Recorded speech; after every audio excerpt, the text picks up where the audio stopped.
هاي كي دايرين؟ لاباس عليكم؟ كلشي مزيان؟ شنو راكم تعادوا؟ اموركم هانيه؟ لاباس عليكم؟ كلشي بخير؟ كي دوزتو؟ مبروك الناس اللي نجحوا وبالناس اللي جاتهم راتخاباج ما يأسوش. هذه فرصه اللي تعطات ليك باش انك تبين على باللي راه باقي عندك ما تعطي، وباللي باقي راه عندك بزاف المعلومات باش تعطيني. فهاد لا فيديو موجهة للناس ديال اللي عندهم خطراباج. غطراباج ما تيأسوش، حيت الرطراباج ماشي هو نهاية العالم وماشي نهاية صافي انني غنفشل. لا، فهاد لا فيديو هذا غنعطيكم من بين النصائح اللي تستعملوهم فكونوا اكيدين غادي تنجحوا ان شاء الله. بالنسبه للناس اللي جاهم الرطراباج، اول حاجه ما تيأس، ما تقولش باللي راه صافي انا تاني راه راباج يعني من النهار الاول ما نجحش بيان سور حتى النهار الثاني ما غنجحش. فانا غنقول لك لا، باللي راه راباج باللي هو بدايه جديده لك وفرصه تعطاتك. كاينين ناس مساكن اللي ما نجحوش كاع، اللي ما تعطاتهم فرصه انهم يدوزوا على راباج، فانت عطاك فرصه ثانيه انك تدوز على راباج.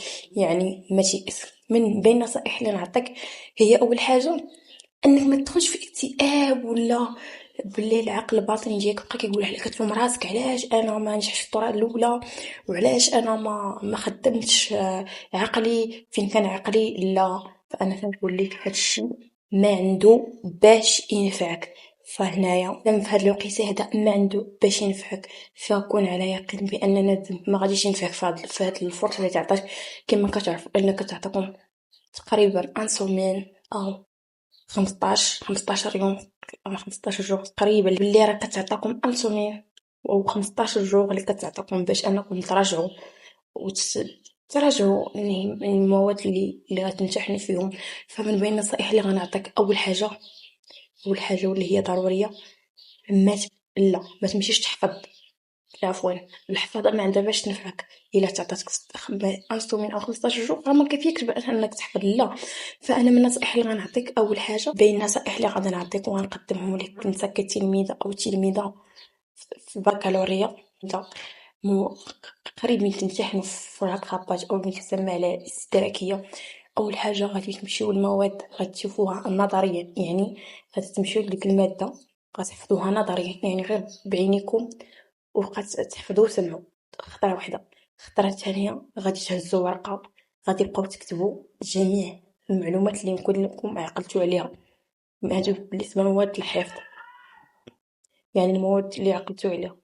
ثالث حاجة أن تخدموا على لي زيكزام ديال قبل 2020 23 21 و 22. حاولوا تحفظوا في هادو، ماشي تحفظوا يعني تدوزوا، يعني دوك الامتحانات الوطنيه كتحاول كتاخدوهم وكتمتحنوا فيهم راسكم وكتعطيو شي واحد يصحح لكم معكم في الدار، الاب الام الاخ كيصحح لكم، ديالك كيصححهم ليك او الام او الاخت على حسب اللي معك في الدار او مهم اللي كاين كتعطيوهم كيصححوا لكم.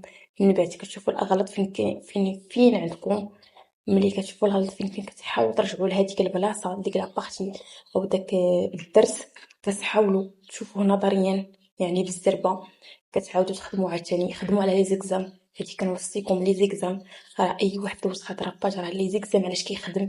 يعني اللي فاتوا كونوا على يقين راه داكشي كيكونوا بعد الدروس اللي كيكونوا يعني كتعاود تحط في الوطن. فهمتوني؟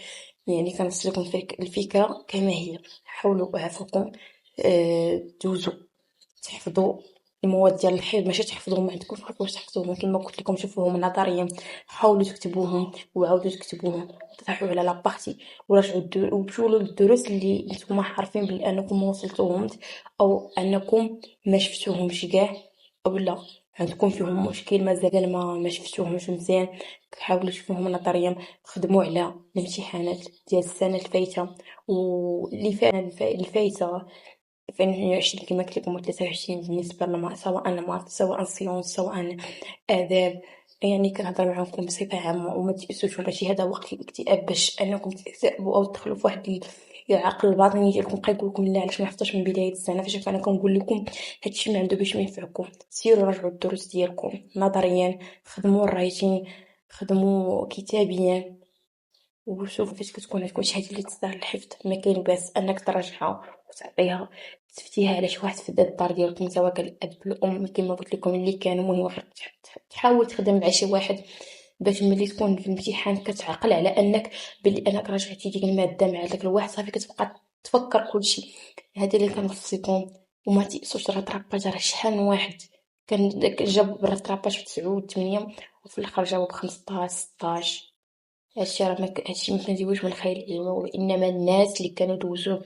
وبالنسبه نعرفكم الناس اللي دوزو على طراباج، ديروا كومونتيرات وقولوا لنا التجربه ديالكم كيفاش دازت مع طراباج، وديروا تحفيز خوتنا اللي جاهم راه طراباج باش ما يأسوش. حتى حنا نكون وصلنا لهاد لا فيديو كنتمنى نكون وصلت لكم معلومه كما هي. وحاولوا ما تيأسوش، راه ماشي راه طراباج نهايه العالم، لا، راه هي فرصه تعطاتك. كاين اللي مسكين ما تعطاتلوش ديك الفرصه. فكنتمنى لكم التوفيق ومبروك الناس اللي نجحوا، وكنتمنى التوفيق الناس اللي غيدوزو حتى هما راه طراباج. حتى هنا نقول لكم السلام عليكم، سيو.